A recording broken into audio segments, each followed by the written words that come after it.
So, how do you say that some people don't have privilege when you basically just said that trans people aren't valid? They're not a thing. They're just girls pretending to be boys or boys pretending to be girls.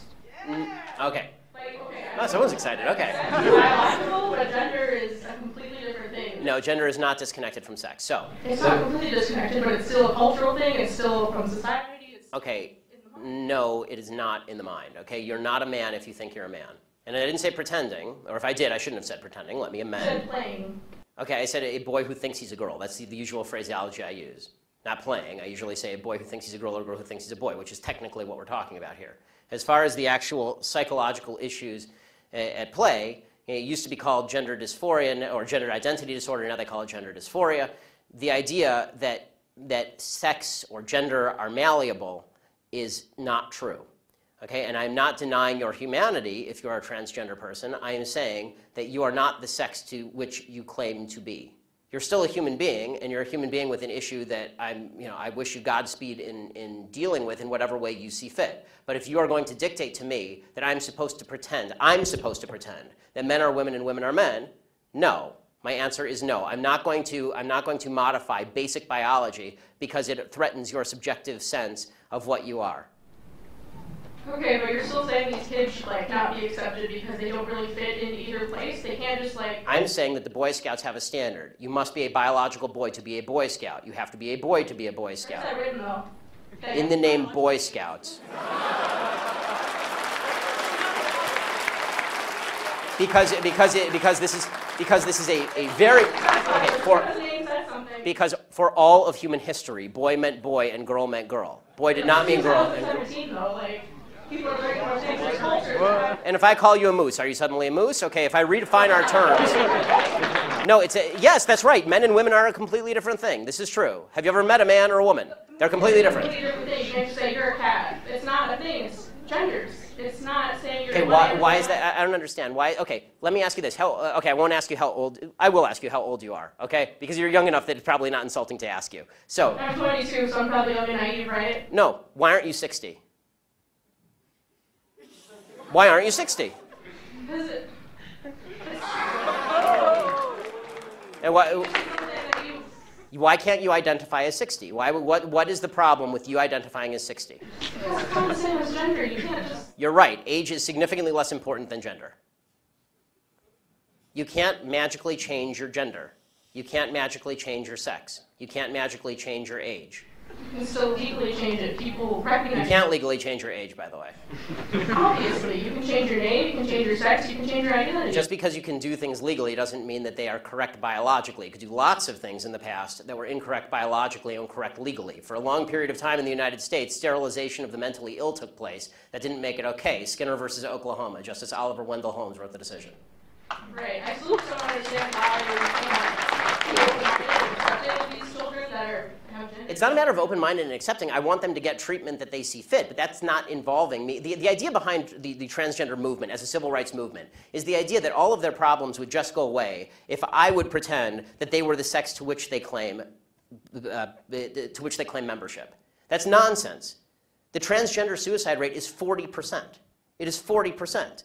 And according to the Anderson School at UCLA, it makes no difference. There's a study that came out last year. It makes no difference. Virtually no difference, statistically speaking, as to whether people recognize you as a transgender person or not, which suggests there's a very high comorbidity between transgenderism, whatever that mental state may be, and suicidality. That has nothing to do with how society treats you. Do you think it could be because of they're bullied at school? No, I don't think that. I do not think that the discrepancy. I do not think the discrepancy. First of all, I'm against bullying of any sort. Okay, the idea that somebody would beat somebody up is terrible. Okay, as somebody who's viciously bullied in high school, I'm not a fan of bullying. But the idea that the normal suicide rate across the United States is 4%. The suicide rate in the transgender community is 40%. The idea that 36% more transgender people are committing suicide because people are mean to them is ridiculous. It's not true, and it's not backed by any science that anyone can cite. It is pure conjecture. In fact, it's not even true that bullying causes suicide, according to a lot of studies. For example, in the black community, where the idea is supposedly that America is a racist society, blacks are bullied a lot. Okay, in the black community has significantly lower suicide rates than in the white community. In fact, in third world countries, the suicide rate is significantly lower than in first world countries. Suicide actually seems to be a privilege of the upper classes if you actually look at it from a financial perspective. So the idea that suicidality is directly a result of people like me saying, no, men are not women and women are not men, it's not true. It's also... So you think it doesn't impact their identity at all, or their depression, or how they feel about themselves? I think the idea that you're going to sacrifice the entire society's proper definition of sex because you think that there is in legal terms, somebody with an eggshell skull, meaning that somebody who has a pre-existing condition that makes them more susceptible to criticism, that is not a way to run a society. You can't sacrifice truth because some people are going to actually suffer because of the truth. Plus, there's no evidence whatsoever that the suicide rate would go down in the transgender community in any marked way if people just started pretending that men were women and women were men. We're trying that experiment now. We'll find out whether it works. So far, no evidence. Have you talked to a group of trans people at all instead of this group of, like, white people? I'm more than happy to talk to a group of any people who will have me, but usually they protest me. Okay, last question about your Planned Parenthood thing.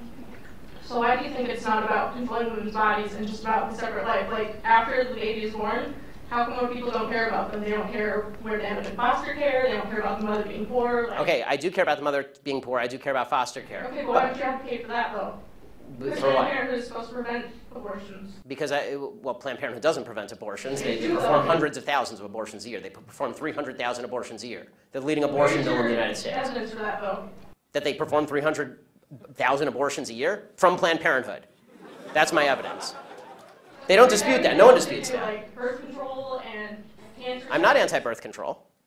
I know. Birth control is extraordinarily cheap. That provides affordable birth control, which would in turn... Okay, they're not the only people in America who provide affordable birth control. You can go get a pack of condoms down at the local CVS for $12. Condoms great. People need medication too.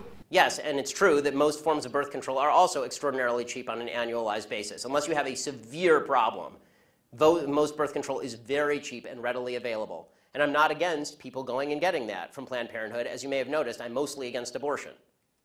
If you want to go to Planned Parenthood and get a contraceptive, go for it. I don't care. I do care when you start killing babies. This is a problem for me. But what about in rape and incest situations? Okay, so this is so here's the question. Yes. I mean, this is a long conversation. I'm enjoying it actually, which is why I'm allowing you to stay. But the question of rape and incest. First of all, important to note, rape and incest are not only a vast minority of abortion cases. They're an extraordinarily low percentage of abortion cases. So if we can first stipulate that all the other abortions are bad, then we can talk about that other one. Can we do that? Are all the other abortions bad, or are those ones okay? And you're just using this as an excuse to make the other ones okay. They're all okay. Ah, good. Someone who's honest. So, who's the honest fellow? Who's okay? Yay, honest people. Good. I like the honesty. Okay, so all abortions are okay. So, a sign that I can't read because it has lots of words on it. Okay, so I have one question for you and one question only on abortion. Does the vagina, the vaginal canal, magically confer personhood? Answer, does the vagina magically confer personhood? Yeah, raised hands are okay. You, sir. No, the first breath does. The first breath confers personhood. Okay, so if the baby is in the womb and is exactly the same size and has not yet breathed, and you take a knife and you stab the baby in the head, a fully formed 9-month-old baby, it is not a human. The only thing that makes it a human is when it takes a breath. It has to independently breathe. I mean, I'm going to be honest. I'm going to stick to it, yeah, because I'm also pro-capital punishment and pro-selective suicide. So I'm going to stick with it. Selective suicide? Yeah, I assume you mean elective suicide. I mean elective suicide. Elective suicide. Okay. Yes, I'm not going to make someone commit suicide. Right, okay, that's good, because that wouldn't be suicide, that'd be homicide. That, by the way, I'm for capital punishment too, because people who kill people should be killed, but babies who have not killed people should not. And this is my basic position on abortion. So let me just, but I'll get your answer because you're the one who asked the question. Are you willing to stipulate that all the other abortions are bad? Just rape and incest bother you? I mean, no, I believe a woman should have the right to abortion. Got it. So it's an excuse, right? So it's an excuse so that we can say that, so that we can take the marginal case and then say that the marginal case applies to all cases. Okay, that's again, faulty thinking. But if you want me to answer specifically on rape and incest, here is my basic answer. Rapists should be castrated or killed. You shouldn't kill babies. End of story. But are they ever castrated and killed? Most rapists don't even get convicted. I agree, and that's usually the left side of the aisle because the left side wants to let them out after 5 years in prison. I want them castrated or killed. I'm telling you what my belief is. My belief is not public policy at the moment. But I think, would you agree with me on that one? Can we at least get a little agreement to finish this particular parlay? Okay, should rapists be castrated or killed? Well, yes. Okay, good. Yeah. Okay, we agree. Thanks.